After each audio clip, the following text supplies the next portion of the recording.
حضرت ابو امامہ باہلی رضی اللہ تعالیٰ عنہ رسول اللہ صلی اللہ علیہ وسلم سے بیان کرتے ہیں کہ آپ نے فرمایا، 3 قسم کے آدمیوں کا اللہ عز و جل ضامن ہے۔ جو شخص اللہ کی راہ میں جہاد کے لیے نکلا تو اللہ اس کا ضامن ہے، حتیٰ کہ اگر اس کی وفات ہو جائے تو اس کو جنت میں داخل کرے گا یا اجر و ثواب اور غنیمت کے ساتھ واپس لوٹ آئے گا۔ دوسرا وہ آدمی جو مسجد کی طرف گیا تو اللہ اس کا ضامن ہے، حتیٰ کہ اگر اس کی وفات ہو جائے تو اس کو جنت میں داخل کرے گا یا اجر و ثواب اور غنیمت کے ساتھ لوٹائے گا۔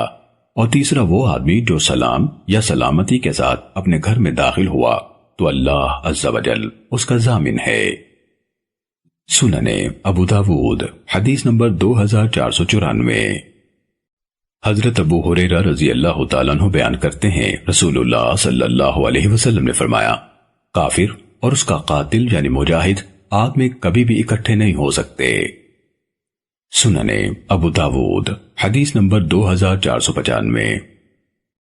حضرت عبداللہ بن عمر رضی اللہ تعالیٰ عنہ بیان کرتے ہیں، رسول اللہ صلی اللہ علیہ وسلم نے فرمایا، جو مجاہدین اللہ کی راہ میں جہاد کے لیے نکلتے ہیں اور غنیمت حاصل کر لیتے ہیں، وہ اپنے آخرت کے اجر میں سے 2/3 جلد ہی اس دنیا ہی میں پا لیتے ہیں اور 1/3 ان کے لیے باقی رہ جاتا ہے، اور اگر انہیں کوئی غنیمت نہ ملے تو ان کا کامل اجر قیامت تک کے لیے محفوظ ہو جاتا ہے۔ سننے ابو داود حدیث نمبر 2497۔ حضرت فضالہ بن عبید رضی اللہ تعالیٰ عنہ سے روایت ہے، رسول اللہ صلی اللہ علیہ وسلم نے فرمایا، ہر مرنے والے کا عمل اس کے مرنے پر ختم ہو جاتا ہے مگر مورچہ بند کہ اس کا عمل قیامت تک کے لیے بڑھتا رہتا ہے، اور وہ قبر کے عذاب یا منکر و نکیر کے سوال و جواب سے امن میں رہتا ہے۔